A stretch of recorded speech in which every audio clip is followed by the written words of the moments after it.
Hi guys, happy Sunday with Satan, and I've managed to gather some material, so for part 3 of The Devil Within the Craft, and whoever said that they were scared to watch that video, it's history, it's all history, so get over yourself.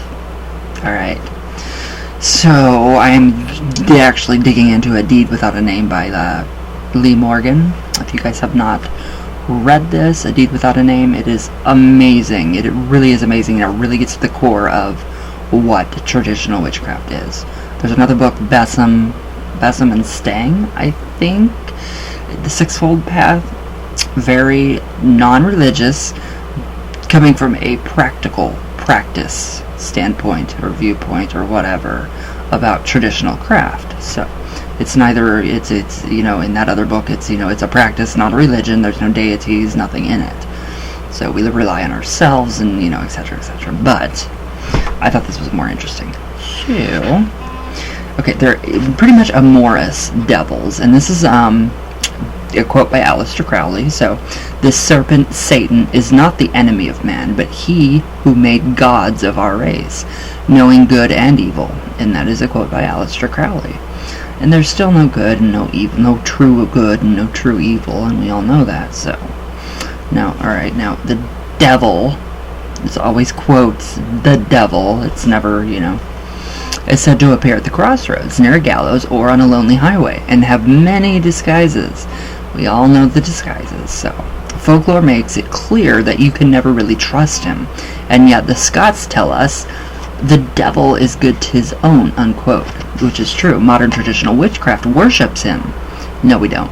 As the master under many names. It's not the devil, the Christian devil by far, so. It is said of him that it is he who gave the gift of cunning fire to mankind, or at least led the way among the most other important spirits who also did so. So that kind of goes back to Tubal-Cain, or Cain, you know, the first blacksmith, the first person that, you know, did fire, created fire. Now the fire that brings forth of mankind's artfulness marks humans as different from the other animals, and also allows for the possibility of sorcery. So, but his ways are very complex, actually, and mercurial, and as such he has been more abused of late in history than he has been worshipped with the narrative of Christianity, because it ruins everything and demonizes everything. Having gained so much power, to truly understand him, we often need to take power back from this dominant story. So yeah, taking the power back from, you know, what they've demonized and, you know, condemned, you know, our God as the devil. So, alright, and when we do, there are witches who will say that our master is both Jesus and Lucifer. That's because it's a dual faith religion. He is both the rebellious goat and a sacrificial lamb. And for his ambiguity.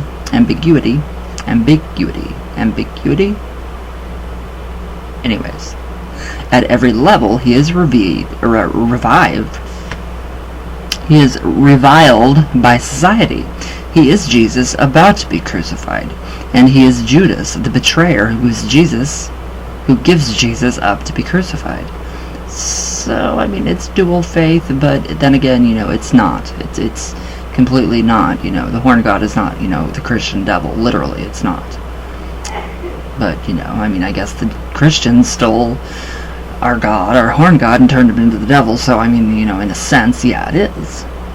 Now, to witches, he is sometimes also known through the apocryphal Christian traditions, and named Azazel, the fallen watcher, lover and teacher of sorcery to human women, the divine smith, who turns and shapes the metal of our souls until they are strong and sharp and able to endure. It is perhaps these other watchers that followed Azazel in his interest in the daughters of man that might give us a clue as to the meaning behind the love between the human witch and the demonic fetch mate. So there is a very romanticized view of the devil in witchcraft, and literally in my other book, Love Letters from Lucifer, there's a very romanticized, overly romanticized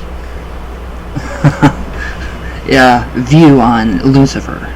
So, Now, and yet, when we reach for him, in the way that the witches of old might have seen him, we can not only deal with the Christian gloss, for there were negative traditions that work also. So it is interesting to note that the word devil in Scotland became almost synonymous with the more neutral term spirit.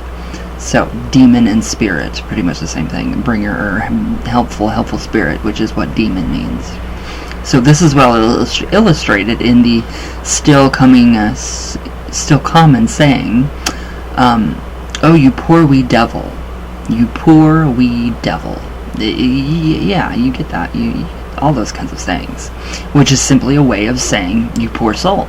So while as the inquisitors, whatever, saw all spirits that the witches dealt with as the devil. Now, what they in fact interacted with was the devil, or the spirit of their coven. So, the land, the pure nature itself, the embodiment of nature. So each area that covenanted with a devil of this kind worked with a local avatar or a representative of the master. So this relationship was intimate in many cases, with the devil having sexual relations with all his female witches. So this makes sense, considering the association between Azazel and the Fallen Watchers, both laying with and teaching witchcraft to human women. In my experience, Lucifer is androgynous, so it's male, female, or male and female followers of the craft, or at least traditional craft. So we also hear from Isabel Garcia in the Basque region a tale suggesting that the devil himself was sometimes fond of intercourse with his male as well as his female witches.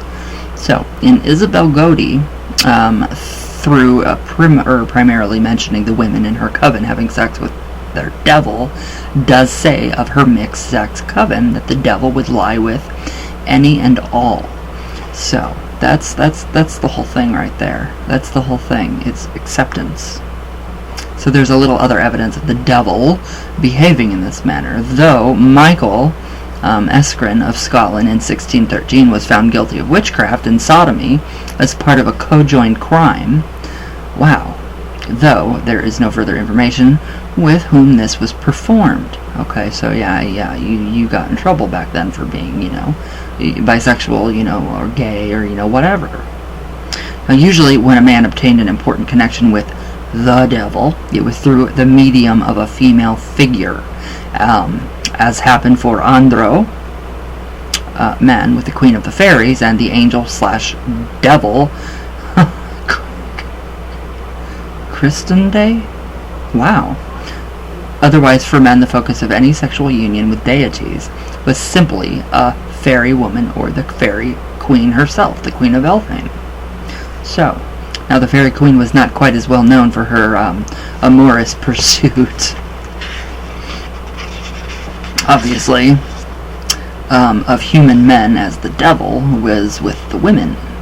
So, but the stories are certainly there. Now, Androman claims to have fathered children by her, and Thomas the Rhymer became romantically entangled with her. Alright, so here's a little excerpt.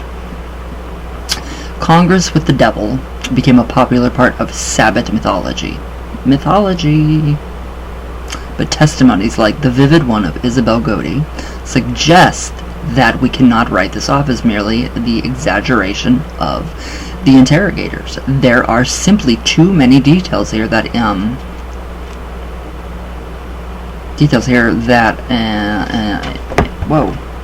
integrator would never think to inquire about. So Isabel has provided more than a simple answer to a question.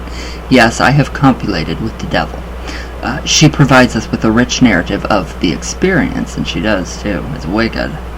So here's Isabel's testimony about sex with their coven's devil, rendered in modern English. So this is all, this is a very teeny tiny book, but it is jam-packed with translated pieces. So, now, alright, here's her story. So this is interesting. Testimonies. So the next time I met with him was at Inchak, and he had carnal copulation and dealings with me. He was a great black man, was black, had black hair, or was dressed in black. This is unclear in the usage of the time. Who felt very cold.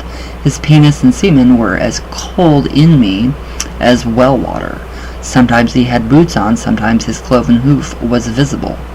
When he has carnal copulation with me, he feels as heavy laying upon me as a malt sack. His member is exceedingly great and long, and no man's member is so large as his is. At Sabbaths he would come among us like a stallion among mares, and he would lie with us in front of everyone. Neither he nor we had any kind of shame about this, but he especially is shameless. He would lie with all and any that he pleased, and he would sometimes copulate with us in the form of a stag, or other shape that he would take in turn into and would never refuse him. So he would come to my house in the shape of a crow or a stag, and any other shape, and then I would know his voice at first hearing of it, and would go forth with him and have sex with him. This is quite the account. So the youngest and the lustiest women experienced a lot of pleasure in copulation with him, more so than with their husbands, and they had exceedingly great desire of it with him, as much as he would provide them with and more. So, alright. And they never felt ashamed of it. He was far more able in this department than any man can be, alas, that he should be even compared to a mortal man, except for the fact of how heavy he felt and how cold his member and semen felt. So that's just a little snippet into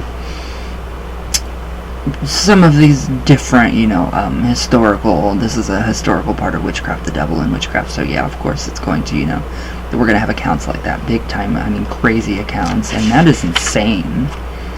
But, that is just, like, the best. I think this is probably the best one that I could actually find within this book about the devil. So it is, the devil is also the fairy king or queen. So, it's just, there's so much information, so I would suggest to get this book too, A Deed Without a Name by Lee Morgan. It's incredible. So what do you guys think? So, we're getting like a little more historical counts of the devil and what he does. So, I know a lot of people are like, what? Yep.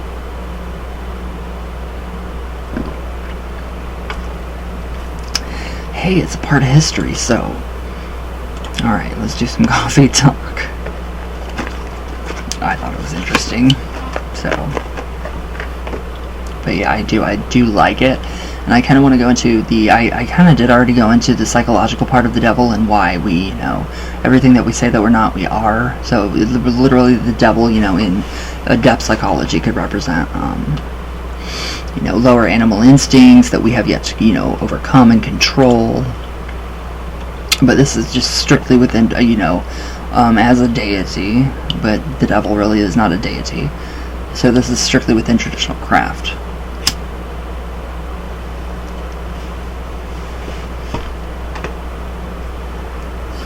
But it does make sense that the devil would be nature. Pure nature. So, it does make sense that, he embodies, all of everything in nature, the animals. All the animals, the male and the female sides of nature, the polar opposites, good, evil, quote, quote, big quotes on that one. Big quotes on that one. So, yeah. Pretty interesting. Alright, comments. Here we go. Let's see.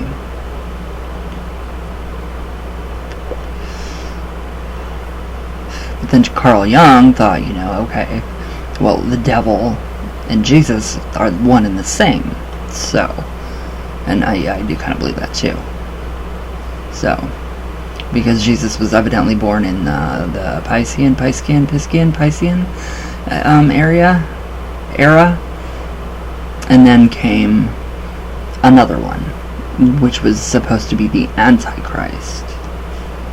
but it's Jesus not embracing his shadow self, so becoming whole in himself, and that would represent him actually taking the devil in and saying, hey, okay, that's part of me. So yeah, that because he was human, that's just okay. Anyways, Careless, love from Mars. Thank you. Love from Venus. Nicole Cake, I'm scared. Oh, please. Really? You're scared? I think you're a big girl. And I think you can not be scared. Have a little history. Gustavo! Hi, my brother. Good video always. Thank you. Lust, Azazel Power. Yes. Oh, Lisa's Life. Hi, love. Way awesome find. Way to go, bud. Thank you. Isn't that interesting? I love that. I thought that. I was like, ooh. I was like, it looks like a morning star. I got to attach something to it and whip it around, but no, I'm going to use it. Careless. Hello. Kelly. Hi. Tina J. Hi, my love. Oh, Kaylee Hornick. Shout out. How are you? Let's see, who else? These, oh my god, all of the Soul of Thorns. Hi, how are you? Cole McLaren. Hey you, how are you? I think you might like this video.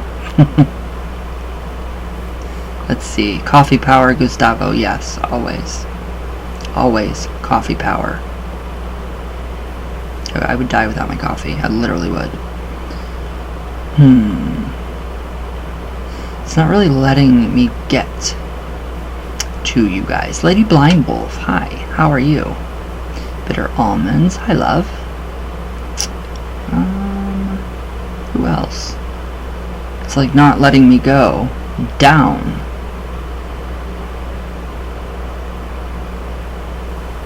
Kate the Witch, hi my darling. Lupe, I love you so much. Tina J, Rhonda Berg. I hope you guys are good. Who else? Damn it. Sheila Nagel, hi. Yeah, this is taking too long. This is way too... I'm going to just have to use my phone from now on to try to get to the comments for you guys and see what's up, and so I can actually read comments, because I don't always get the comments, like people... like the holding for potential spam. I love it. So thank you, YouTube, for doing that. It's great. So yeah, I don't really get much hate on here anymore, but yeah, anyways. Alright guys, well I will see you all tomorrow. I hope you guys have a great day. Happy Sunday with Satan, obviously. Love it. And yeah, what do you guys think? What do you guys think about the devil and the craft? Let me know below, and then if you want to, you can go up here and you can go to mysticamber.com. Ding ding. Enter my name, RYANE, all cap locks, and you get 10% off. So, with that being said, I love you all very much. All the way from Venus, all the way back down. And I love you all. I'm creaking and cracking. And it hurts. Great upper body workout all weekend. So, alright guys. I will see you all tomorrow, and I love you all.